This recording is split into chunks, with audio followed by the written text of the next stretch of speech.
जून 2025 का एग्जामिनेशन तो खत्म हो चुका है आपका। अब दिसंबर में क्या क्या चीज़ें देखने को मिल सकते हैं, क्या बदलाव हो सकते हैं जून 2025 से, अगर हम कंपेयर करें दिसंबर वाले एग्जामिनेशन को। आपको पता है दिसंबर का जो नोटिफिकेशन है वो लगभग अगस्त सितंबर के आसपास आपको देखने को मिलेगा।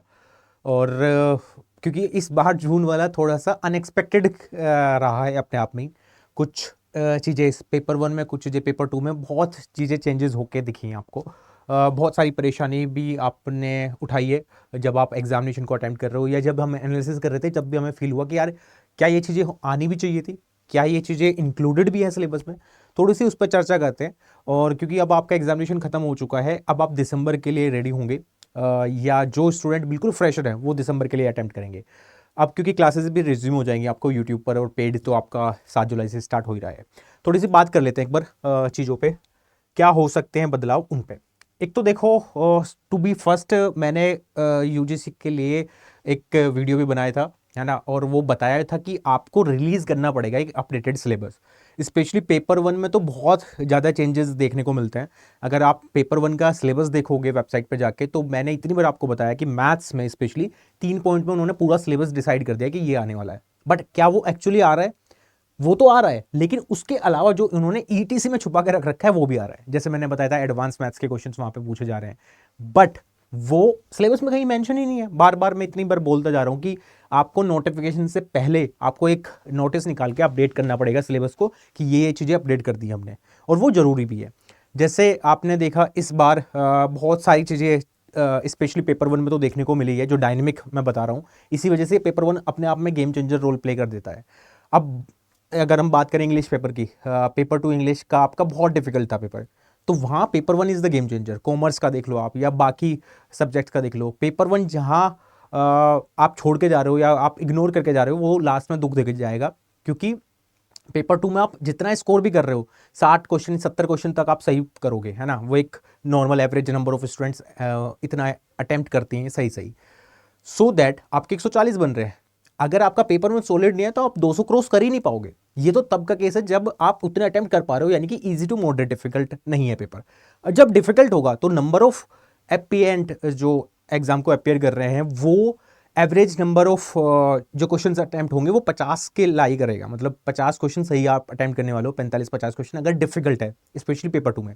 तो वहां पेपर वन अगर आपका सॉलिड नहीं है, 70 से 80 सही आप मार्क्स गेन नहीं कर रहे हो, तो फिर आप बहुत दूर हो जाओगे, मतलब आसपास भी नहीं पहुंच पाओगे।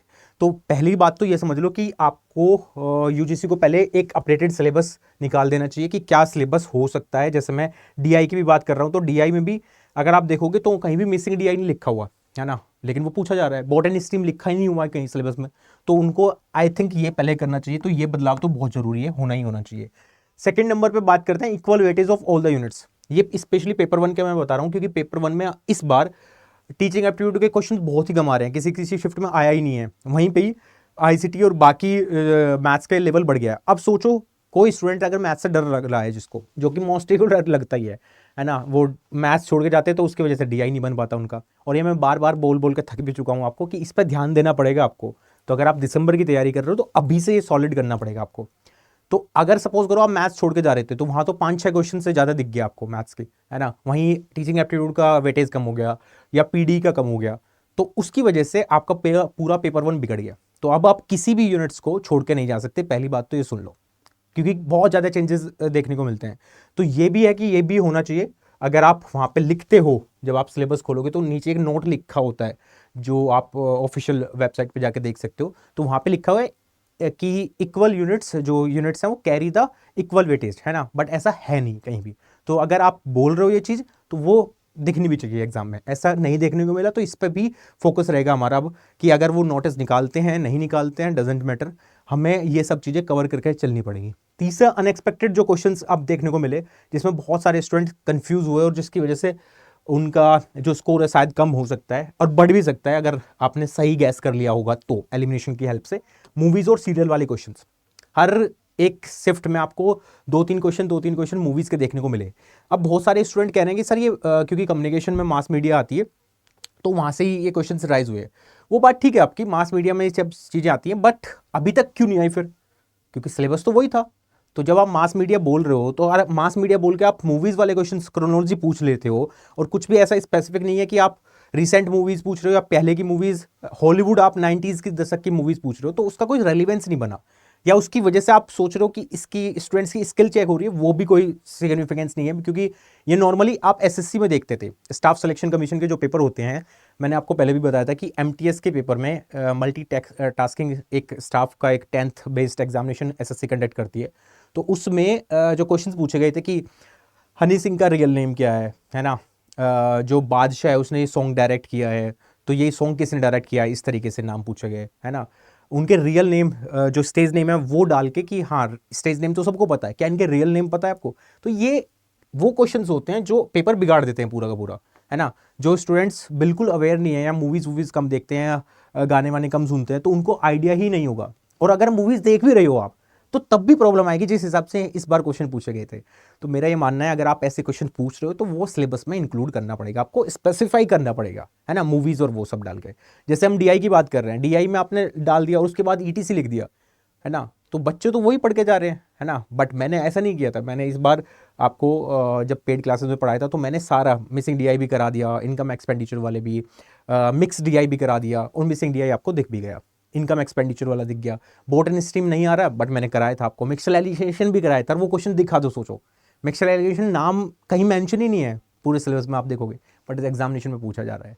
तो अगर आप सबसे रिक्वेस्ट है, मतलब एनटीए से रिक्वेस्ट है या यूजीसी से रिक्वेस्ट है कि ये सब चेंजेस अगर आप कर रहे हो, जो कि कर दिए हैं आपने जून में, तो आपको प्लीज़ एक सिलेबस, अपडेटेड सिलेबस चाहिएगा जो बच्चों को क्लियर हो जाए कि हाँ यार ये चीज़ें पढ़नी है और ये चीज़ें पूछेगा, है ना, सो दैट वो क्लियर रहे अपने आप में भी और फैकल्टीज़ भी क्लियर रहें। अब सोचो किसी भी फैकल्टीज़ ने मूवीज़ वाले क्वेश्चन नहीं पढ़ाए होंगे, है ना, जून में, क्योंकि उनको भी नहीं पता था मास मीडिया में ये भी सब चीज़ें पूछी जा सकती हैं क्या, है ना। बट मैंने मैथ्स में आपको कवर करा दिया था कि भाई मिक्सचराइजेशन भी पढ़ लो, हालांकि लिखा हुआ नहीं है बट फिर भी पढ़ के जाओ, और वो क्वेश्चन दिख गया वहाँ पे। एडवांस मैथ्स जैसे मैं बता रहा था आपको, मेंसुरेशन, वो भी पूछा गया, और वहाँ पे सरकमफ्रेंस पे क्वेश्चन पूछा गया, मैंने पढ़ाया इसी वजह से कि क्वेश्चन आएगा तो आप कर लो जाओगे, ठीक है। आपके क्या विचार है इस के रिगार्डिंग, क्या ये सब चीज़ें होनी चाहिए, नहीं होनी चाहिए, व्हाट यू फील अभी आप एज ए स्टूडेंट, तो आप बता सकते हो मेरे को कमेंट सेक्शन में। मेरे हिसाब से ये सब चेंजेस तो होने चाहिए, ये सब बदलाव होने चाहिए, ज़रूरी हैं, क्योंकि स्टूडेंट्स को क्लियरिटी मिल जाएगी, सो दैट वो अवेयर हो जाएं कि यार ये सिलेबस है, ये पढ़ना है, इतना पढ़ना है, ठीक है। अभी वो क्लियरिटी नहीं है एज ए स्टूडेंट और एज ए फैकल्टीज़ भी, ठीक है। तो मेरे को तो ये लगता है ये होना चाहिए, आपके क्या राय हैं वो आप बता सकते हो। साथ में आपको पता है 7 जुलाई से आपकी दिसंबर की क्लासेस भी स्टार्ट हो रही हैं यूजीसी नेट की, और आप जितने भी स्टूडेंट सोच रहे थे कि सर आपसे पढ़ना है, आपकी मैथ्स की जो ट्रिक्स हैं, क्योंकि मैथ्स से बहुत सारे स्टूडेंट को फ़ायदा मिला है इस बार, जो मैंने ट्रिक्स आपको एग्जामिनेशन में एग्जाम में देखने को मिले जो क्वेश्चंस, वहाँ पे आप ट्रिक्स की हेल्प से मैथ्स के क्वेश्चन को सोल्व कर पाए, और मैथ्स की वजह से क्योंकि डीआई बन पाया। तो अगर आप चाहते हो कि सर हम दिसंबर की तैयारी स्टार्ट कर रहे हैं, अभी फ्रेशर हैं, तो अगर आपका सपना था या आप सोच रहे थे कि सर आपसे पढ़ना है कभी, तो ये राइट टाइम है। बैचेस स्टार्ट हो रहे हैं 7 जुलाई से पेपर 1 का, बाकी पेपर 2 के भी क्लासेस स्टार्ट हो रही है, तो आप मेरे साथ कनेक्ट हो सकते हो गाइज।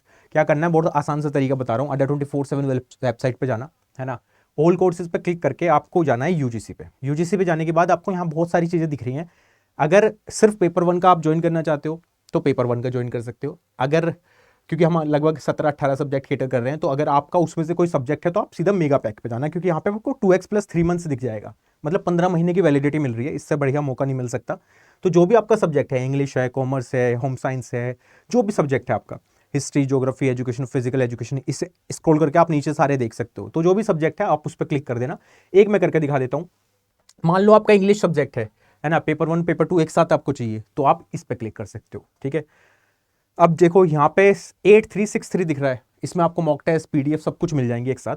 तो आप सीधा बाय नाउ पे क्लिक करो, यहाँ पे कूपन कोड एक एंटर कर देना है कि आर्मी सब लोग यही लगाएंगे, जो भी स्टूडेंट है Y516, और ये ऐसा कूपन कोड है जो आपको हर एक सब्जेक्ट में लग जाएगा, कोई भी आपका सब्जेक्ट है, डजेंट मैटर, सीधा अप्लाई करना Y516, आपको डिस्काउंट मिल जाएगा, और ये पड़ जाएगा आपको 7635 का, ठीक है। इस तरीके से आप इनरोलमेंट करा सकते हो अपनी क्लासेस में आके, क्योंकि 7 जुलाई से स्टार्ट हो रहा है क्लासेस आपकी, ठीक है। Y516 हर एक जगह लग जाएगा, और 7 जुलाई से आपका बैच स्टार्ट हो रहा है पेपर 1 का, एज ए पेपर 2 भी काफ़ी सारे स्टूडेंट, जैसे एजुकेशन का भी 7 जुलाई से हो रहा है, जुलाई के अंदर अंदर सारे बैचेस स्टार्ट हो जाएंगे आपकी क्लासेस में।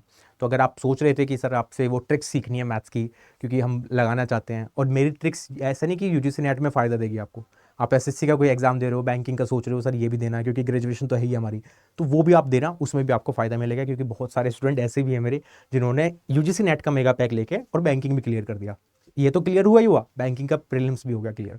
ठीक है, तो मिलते हैं अभी 7 जुलाई को, और देखते हैं कितने स्टूडेंट्स आते हैं क्लासेस में, और आएंगे वही जो मेहनत करना जानते होंगे, क्योंकि मेहनत मैं बहुत कराऊंगा, ये श्योरिटी लिख लो, मेहनत कराऊंगा उसका फल भी मिलेगा, ये भी गारंटी मेरी तरफ से रहेगी आपके लिए। ठीक है, thank you so much, bye bye, take care. अगर ये वीडियो अच्छी लगी है तो लाइक कर देना, चैनल पर नए हो तो सब्सक्राइब करके जरूर जाना, और इस वीडियो को शेयर भी कर सकते हो। आपके क्या विचार हैं, आप क्या बोलना चाहते हो वो भी बता सकते हो कमेंट सेक्शन में। Thank you so much guys.